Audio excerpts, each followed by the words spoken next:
right, so with 2023 just around the corner, it is time that we review the year gone by. What lessons can investors learn from 2022? What's in store for investors and Dalal Street in the year ahead? And where will the challenges and opportunities be in 2023? Now, to answer all of these questions and much more, we have on board Mihir Vora, Director and Chief Investment Officer, Max Life Insurance. Mihir, good evening and welcome to the show.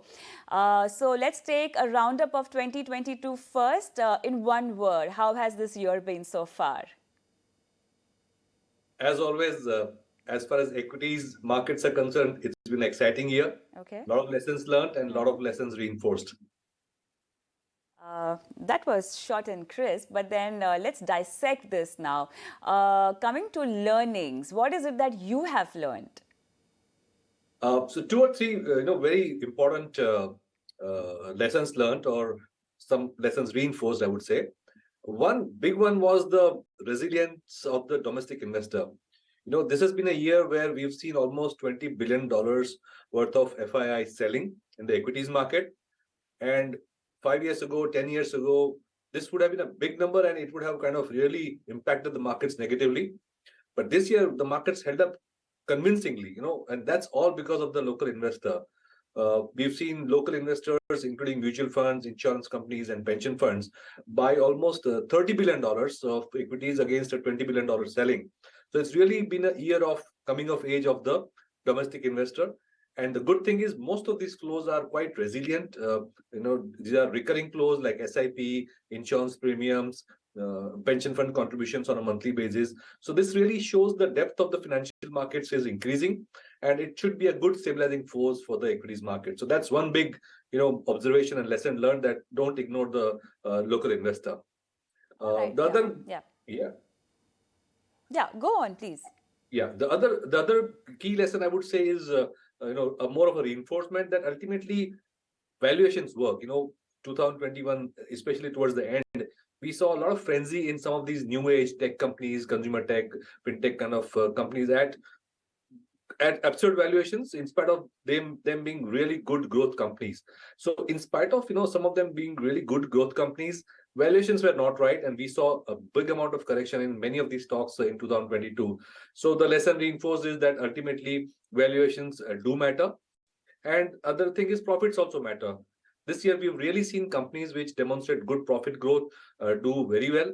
So overall, if I combine the two lessons, that valuations matter and profit matter, it basically means that India is a growth market, and growth at a reasonable price, if you are able to buy stocks using this philosophy, then it really works over the longer term. So that's one key, reinforcement of our philosophy, that I would say.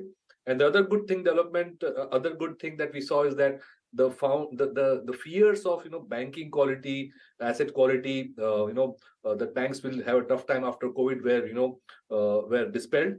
Banks have provided quite aggressively in the past 3 years, and now that we have credit growth happening, it's been a good support for the markets, because banking is a big weight in the overall in the overall indices. So I think these two or three key points, I would say, were the highlights of 2022. What is the learning for an investor, as in from an investor's point of view? If I want to ask you this question, for someone who's put the money maybe in during the pandemic and saw good returns, what were the learning lessons for them? For the people who for the first time entered in the equity market, bumper returns on the portfolio, and then volatility and unpredictability. The key takeaway for anybody would be that ultimately equity is a long-term game, and it might sound like a cliche, but they say timing the market is not important, time spent in the market is important. So while you made money over the longer term, sometimes in volatility people tend to lose confidence. So I would say have confidence in equities as an asset class over the longer term, stick to your investment discipline, and have faith in the Indian growth story over the longer term, because we've seen that over 20 years, 15 years, 25 years, India has actually delivered superior returns to most other markets, even if you were to calculate money returns in dollar terms. So I think keep faith in equities and keep faith in India over the long term. That's the only way to create wealth. And going forward, what are the learnings that one needs to carry forward going in the new year of 2023, and what is expected? So as I said, India is a growth market, and I would say that the Indian domestic economy will do much better than the global economy. The developed markets are still going to see some recessionary quarters. Hopefully, they are not very sharp recessions, but definitely there will be a recession. And India will actually stand out as an island of growth in a global sea of slowdown. So I think that's one thing that one needs to keep in mind. And within India, I think we should stick to the domestic sectors like consumption, banking and finance, auto, discretionary, because that's basically the foundation. If we are able to get the investment cycle, and which is our hope, and we are also positioned for that, then we would see a double, icing on the cake, I would say, because government is doing a lot to develop investments in infrastructure, private sector capital investments, as well as the real estate cycle. So if the investments and capex cycle kicks off as we are expecting to, that will be the icing on the cake, and India will continue to remain shining star in the overall global scheme of things. One thing that I would watch out for in 23 is how the rural economy performs. So while we have seen the urban economy do quite well because of job creation, etc., the rural has been lagging a bit. We are seeing some signs of revival in the rural economy. So that's one key point to watch out for 2023. Is essentially stick to the domestic growth story and underweight on the global sectors. Specifically talking about sectors, what are the sectors you're really bullish on in 2023? So essentially, as I said, it's global sector, it's Right. domestic linked sectors. Yeah. Domestic sectors like banking, that's the largest one. And we are seeing good credit growth and very less issues about NPAs, because as we discussed, NPAs have been provided for quite aggressive in the last 3 years. And we are going to see margins come back to the banking and financial services sector. So that's one big chunk of the market, which is likely to do well. And we have seen that the capex cycle investments, whether it's in infra or private sector capex or real estate, is showing signs of pickup. So while temporarily in the short term, higher interest rates might be a cause of concern, but I don't think after 1 or 2 quarters that will remain a concern at all. So we are very closely monitoring the capex cycle, which is basically engineering and construction, capital goods, funded by banking and finance, and of course the smaller companies in some of the niche segments like say defense, manufacturing, and other sectors which are encouraged by the government under the PLI scheme. So lots of stock picking that's possible in 2023. Looking forward excitedly. Does this also mean that you are not seeing a softness in corporate earnings and less than expected demand outlook? Because we are still looking at 3 quarters, if I have to consider, inflation still remains a problem. Absolutely. So, the good thing about India is that it's got a very rounded mix of sectors. If we just look at the Nifty, 40% of the Nifty profits approximately come from banking and finance. And that 40% looks reasonably robust. I don't see too much of downgrades happening in banking and financial services companies. So that's almost half the market, which is looking quite resilient.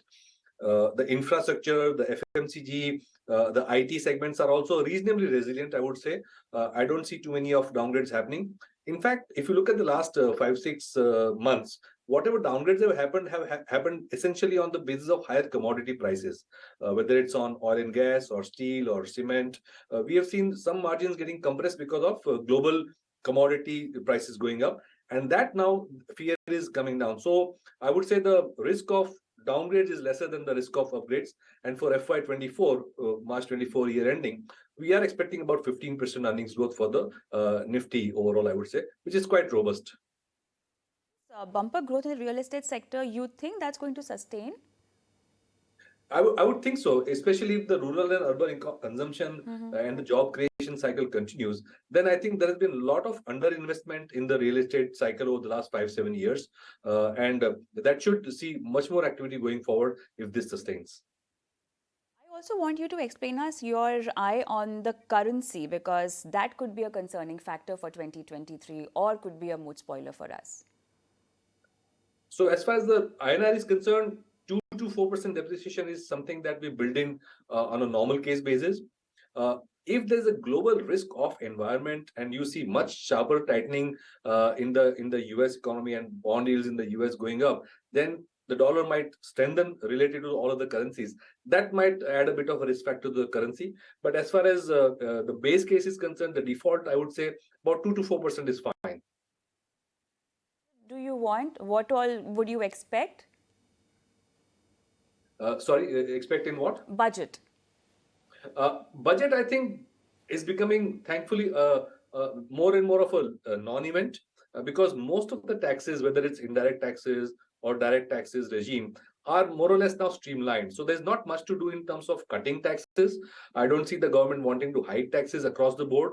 And as far as the indirect taxes is concerned, the GST, there's a very scientific and strong mechanism on determine how which segments will be in which slot. So I don't think the budget is any longer a forum for huge tinkering on the taxation front.